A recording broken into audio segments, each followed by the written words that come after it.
A cartographer of lost places sounds pretty cool. That is, until you realize that most lost places aren't cool and not what you expect. Hello, friends. This is another installment in our series where we take fictional places from stories, movies, and history and put them here on a map. Because while we can't go to the places in our stories, we can make them real. If you do like to see more of this type of thing, or if you do just like to support the channel, please do consider liking and subscribing. It really does help. Now, today's place comes from a piece of flash fiction which you can read for free online. It's called The Archive of Hollowbone, and as you might have been able to tell from my reading, it takes place in a fantasy setting, specifically a forest. Now, this forest is called the Forest Between, which implies that it is between two other places, though those places are never named. We also know that the forest is home to a number of creatures, and that parts of it are dark and dangerous. For instance, our protagonist sees both a deer with eyes like polished onyx, and something else, some kind of creature that seems to have stalked her throughout the woods, watching her through the trees. However, that may be a figment of her imagination.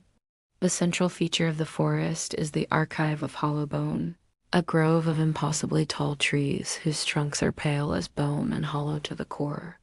The locals used to call it that, but now no one calls it anything at all. We don't know why the people stopped calling it anything. Maybe the trees didn't like it, or maybe they'd rather not attract any attention to themselves. See, what makes the Archive of Hollowbone special is that it's home to stories that the world has forgotten. And when Safa touches the trees, those stories return, which brings us to our main character. Safa is our narrator and the protagonist of the story. She is a woman who charts forgotten places and lost things. And by charting, I mean drawing. She draws pictures of places so that people won't forget them. And while she's often hired to do this sort of thing, this particular place is something different. See, she follows the Archive of Hollowbone because she hears its silence, because it calls to her the same way the stars might call to someone else. And it's only when she reaches the grove that she learns it's not just a place, it's an archive, a record keeper. When Safa lays her hand against the trees, it begins to draw for her, not with her hand, but with the ink of something older. The map that forms isn't of geography or people or even animals. It's of stories that the world has long since forgotten. So the trees of the Archive of Hollowbone hold stories in place of memories, a living library of experiences, moments in time. And as they share these stories, they also give up parts of themselves.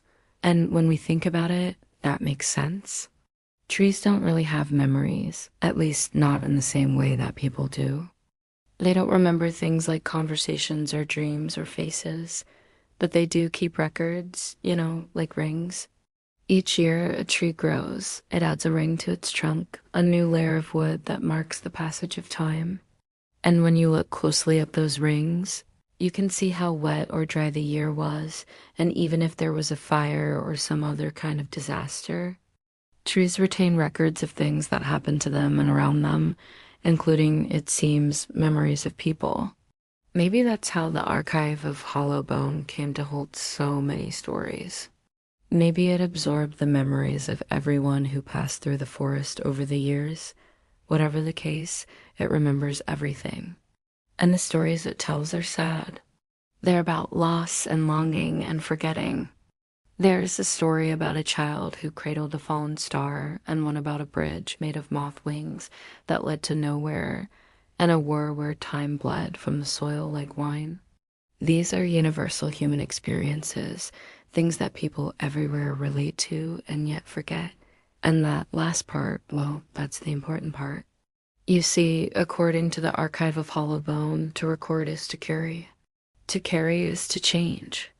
And when she sees these stories, when she looks at the memories of other people, it changes Safa. She doesn't want to be changed. She doesn't want to carry these memories, but she is, whether she likes it or not. She literally becomes the Archive of Hollowbone. The very last we hear from Safa, she doesn't remember her own name.